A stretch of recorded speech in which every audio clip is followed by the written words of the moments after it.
नमस्कार बच्चों, स्वागत है आपका हमारे इस छोटे से परिवार रेलवे एग्जाम्स गुरुकुल में। उम्मीद करते हैं आपकी तैयारी बहुत अच्छी चल रही होगी। मैं यहाँ पर आपके सामने कुछ चीज़ें डिस्कस करूँगा जिन्हें जानना आपके लिए कंपलसरी है। अगर आपने इन चीज़ों पर फोकस नहीं किया तो हो सकता है कि आपका एग्ज़ाम क्लियर ना हो, ठीक है ना? कौन सी वो चीज़ें हैं, उन सभी चीज़ों पर हम डिटेल में चर्चा करेंगे। यहाँ पर ज़्यादा समय नहीं लूँगा, 2 से 4 मिनट का वीडियो है, इस पे आपको ध्यान से फोकस करके सुनना है। बट ठीक है, अब वो कौन-सी गलतियाँ हैं जो आपको लास्ट समय या पेपर के 1 दिन पहले नहीं करना है, ठीक है? अब यहाँ पर कौन-सी गलती आपको नहीं करना है, हम लोग उन चीज़ों पर देख लेते हैं बिना समय गँवाए। अब यहाँ पर देखोगे आप, जब भी पेपर होता है, पेपर होने का टाइम पास में आ जाता है, तो बच्चों के दिमाग में अलग से टेंशन आ जाती है कि हमें क्या करना है, क्या नहीं करना है, कितना और पढ़ लिया जाए, कितना और छोड़ दिया जाए, ठीक है? तो अब आपको पढ़ाई की चिंता नहीं करना है, ठीक है ना?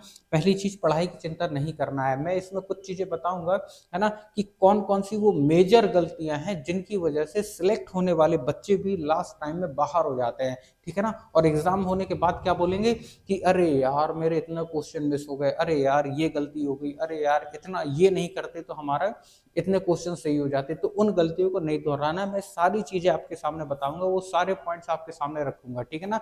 और आपको ध्यान से एक-एक पॉइंट आपको फ़ोकस में रखना है लास्ट टाइम तक, ठीक है ना?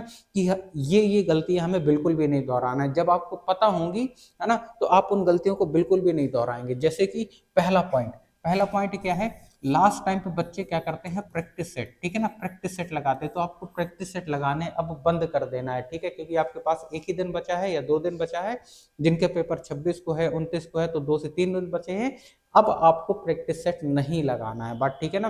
क्यों नहीं लगाना है कि अगर मान लीजिए हार्ड सेट आपके आपका आपने लगाया, एक हार्ड प्रैक्टिस सेट लगाया और उसमें आपके नंबर बने कम, तो इससे आपका मनोबल टूट सकता है, मनोबल डाउन हो सकता है। पूरा जो सिलेक्शन होता है वो आपके मनोबल के ऊपर ही डिपेंड करता है, किसी और चीज़ पर डिपेंड नहीं करता है।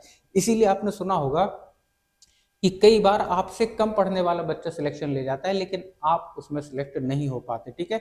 मेन रीज़न यही होता है, बच्चे लास्ट टाइम तक लगे रहते हैं बिल्कुल प्रैक्टिस सेट लगाने में, और लास्ट में अगर उसके एक भी सेट में कम नंबर आ गए, तो वो उसके दिमाग में बात बैठ जाती है कि मेरे नंबर कम हो सकते हैं, ठीक है ना?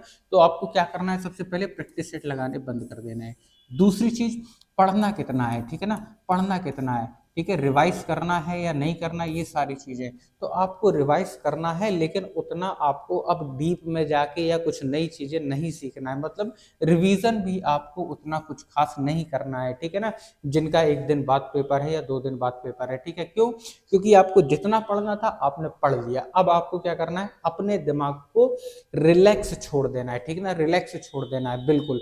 कम से कम आप 8 घंटे की नींद लीजिए, 8 से 10 घंटे की नींद लीजिए, कोई दिक्कत नहीं है, ठीक है ना? 8 से 10 घंटे की जब आप नींद लेंगे और जब आपका पेपर होगा, उस टाइम पर आपका दिमाग ऑटोमेटिक तेज काम करेगा, ठीक है ना?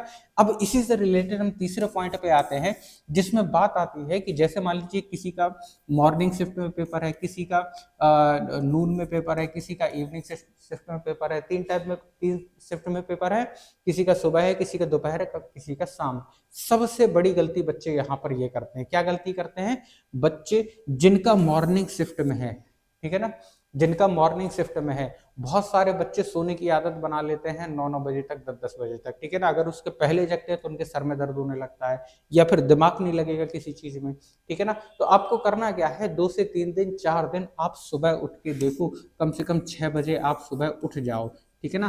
कि पेपर होने से पहले सुबह आपकी आदत होना चाहिए, ठीक है ना? सुबह आपकी पेपर देने की कंडीशन होना चाहिए, ठीक है ना? तो ये आपको ध्यान रखना है। भले ही आपकी शिफ्ट सुबह है ना? आप सुबह जल्दी उठो, दोपहर में सो जाओ, कोई दिक्कत नहीं है, क्योंकि दोपहर में तो आपका पेपर है नहीं है, दोपहर में सो जाओ, रात भर सो, लेकिन सुबह 6 बजे जरूर उठ जाओ, ठीक है ना? अब जिनका पेपर नून में है, उन्हें क्या करना है, उन्हें सुबह 10 बजे के पहले तक जितना सोना है सो सकते हो, लेकिन 10 बजे के बाद आपको नहीं सोना है, ठीक है ना? कोशिश करना है 8 ही बजे उठ जाओ, कोई दिक्कत नहीं है ना? 2-4 दिन आप लोग जल्दी उठ जाएंगे तो भी कोई दिक्कत नहीं है। बहुत सारे बच्चे क्या करते हैं, दोपहर में सोने की आदत बना लेते हैं, ठीक है? अगर आपकी दोपहर में सोने की आदत है, तो आप क्या करो, सुबह देर तक सो लो 10 बजे तक, है ना? ताकि दोपहर में आपको बिल्कुल भी नींद ना आए। वरना होता क्या है, सबसे ज्यादा दिक्कत दोपहर वाली शिफ्ट के साथ होती है। बच्चे जाते हैं, है ना, एग्जाम सेंटर में अंदर गए, आधा घंटा उन्हें कंप्यूटर के सामने बैठना पड़ता है, आधा 1 घंटा, और उसमें बच्चे क्या करते हैं, उन्हें नींद आने लगती है, आलस करने लगते हैं, जम्हाइयां लेने लगते हैं बच्चे, ठीक है ना? इसमें होता क्या है कि आपका दिमाग डाइवर्ट हो जाता है, ठीक है ना। तो अगर आप अपने दिमाग को डाइवर्ट नहीं करना चाहते हैं तो दोपहर का आलस आपको छोड़ना पड़ेगा। कैसे छोड़ेंगे आप? सुबह आप देर तक सो लीजिए, कोई दिक्कत नहीं है। जिनका पेपर सुबह है वो दोपहर में सो सकते हैं, जिनका पेपर दोपहर में है वो सुबह सो लो, कोई दिक्कत नहीं है। जिनका पेपर इवनिंग है, इवनिंग में और थोड़ी सी दिक्कत आती है। क्या दिक्कत आती है? यहाँ पर एंट्री 3 बजे से है ना, तो सोने के लिए तो इनके पास खूब टाइम है। 3 बजे के बाद वैसे भी नींद नहीं आती बहुत से बच्चों को, लेकिन कई सारे बच्चे फिर भी होते हैं कि 3 बजे सो जाते हैं, ठीक है ना। तो अब यहाँ पर हमें क्या करना है, यहाँ पर 3 बजे से पहले आपको तैयार हो जाना है, 3 बजे से पहले। अब यहाँ पर दिक्कत क्या आएगी इवनिंग वाले बैच में? इवनिंग वाले बैच में दिक्कत ये आती है कि जब ये एग्जाम सेंटर में पहुंचते हैं तो वहां पर मॉर्निंग शिफ्ट वाले भी बच्चे होंगे, दोपहर की शिफ्ट वाले बच्चे भी होंगे, जो कि इनका दिमाग चाटेंगे, ठीक है ना, जो इवनिंग शिफ्ट के लिए वहां पर गए हैं। पर ठीक है, और जब दोपहर की शिफ्ट वाले बच्चे निकलेंगे तो इवनिंग शिफ्ट वाले बच्चे उनके पास जा जाके पूछते हैं कि भैया कौन सा क्वेश्चन आया, कौन सा क्वेश्चन नहीं आया, ठीक है। ऐसा झंझट आपको नहीं करना है, खामखा की टेंशन आपको नहीं लेना है, पेपर कैसा आया, पेपर कैसा नहीं आया। ये चीज दोपहर की शिफ्ट वाले बच्चे भी करते हैं। सुबह वाले बच्चे जैसे ही निकलेंगे, है ना, उनसे पूछने के लिए रेडी रहते हैं कि कौन सा सुबह वाला बच्चा मुझे मिल जाए, उससे मैं पूछ लूं कि किस टाइप के क्वेश्चन आए थे, ठीक है ना। भैया जिस टाइप के भी क्वेश्चन आए हो आपको कोई लेना देना नहीं है, ठीक है। अब इससे होता क्या है, आप खामखा अगर आपको किसी ने आके ये कह दिया कि भैया पेपर बहुत कठिन था, ऐसा आया था, वैसा आया था, आपके दिमाग में खामखा एक टेंशन उत्पन्न हो जाएगी, ठीक है ना। तो जितना आपने पढ़ा है अपने ऊपर भरोसा रखना। अगर आपको अपने ऊपर भरोसा है तो पेपर कैसा भी हो सबके लिए सेम रहेगा, क्योंकि आपकी शिफ्ट का पेपर सबके लिए सेम रहेगा, ठीक है ना। किसी का ऐसा नहीं है कि किसी का सरल आ जाएगा, आप ही का कठिन आया है। अगर वो पेपर आपके लिए कठिन है तो फिर सबके लिए कठिन है, अगर वो पेपर आपके लिए सरल है तो फिर सबके लिए सरल है, ऐसा मान के आपको चलना है।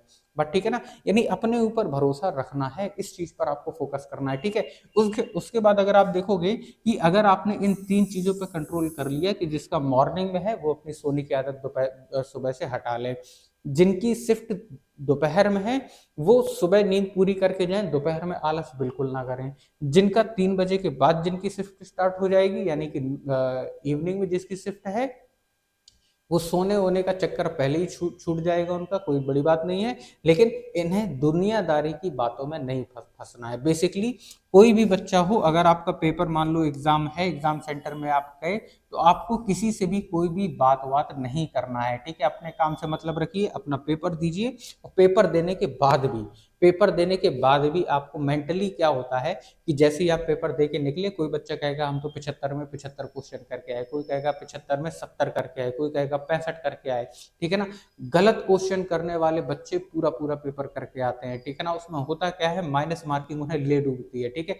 तो इस चीज से आपको बहुत सावधान रहने की जरूरत है कि आपको ज्यादा क्वेश्चन गलत नहीं करना है। 1/3 की माइनस मार्किंग कितनी की है? 1/3 की माइनस मार्किंग है, और 1/3 की माइनस मार्किंग बहुत होती है, कम नहीं होती है ना। आपको ज्यादा क्वेश्चन गलत नहीं करना है, 3 से 4 क्वेश्चन गलत करिए कोई दिक्कत नहीं, लेकिन इससे ज्यादा क्वेश्चन गलत अटेम्प्ट करने की कोशिश बिल्कुल भी मत करिए। इस चीज पर फोकस मत करिए कि बगल वाला बच्चा 70 लगा रहा है, 75 लगा रहा है, 60 लगा रहा है, कोई लेना देना नहीं है। आपको केवल अपने पेपर से मतलब होना चाहिए। तो एग्जाम हॉल में पहुंचने से पहले या एग्जाम हॉल तक जाने से पहले आप जिन भी लोगों से बात करें तो उनसे इस चीज के बारे में बिल्कुल भी डिस्कस ना करें, ठीक है ना। क्योंकि इससे आपके खुद के दिमाग में एक प्रेशर पैदा हो जाता है जो कि नुकसान देता है, ठीक है ना। ये सारी चीजें वो चीजें थी जो आपके दिमाग में होना बहुत जरूरी है, ठीक है। इससे होता क्या है कि हमारे दिमाग को पता रहता है कि हमें केवल फोकस करना है अपने पेपर पर, हमारा लक्ष्य क्लियर होना चाहिए। अगर आपका लक्ष्य क्लियर नहीं है तो इसमें बहुत सारी दिक्कत आती है। मोस्टली बच्चे, पढ़ने वाले बच्चे एग्जाम में लास्ट टाइम पे बाहर हो जाते हैं। क्यों हो जाते हैं? कि 2-3 क्वेश्चन से 2-3 नंबर से उनका रह जाता है, या पेपर कई बार गलत लगा देते हैं, या कहीं कोई दिक्कत आ जाती है। वो यही सब चीजें रहती है जिनकी वजह से दिक्कत आती है आपको, ठीक है ना।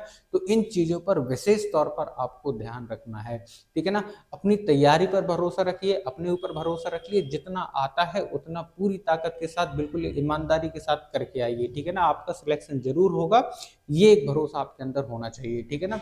बढ़िया से अपनी तैयारी करते रहिए। कोई भी जानकारी होगी अगर एएलपी से संबंधित या रेलवे के किसी भी एग्जाम से संबंधित, तो आपको ईमानदारी के साथ इस चैनल पर आपको बता दी जाएगी, ठीक है ना। तो हमारे साथ जुड़े रहिए, बने रहिए। फिर मिलते हैं हम लोग अगले वीडियो में, तब तक के लिए धन्यवाद।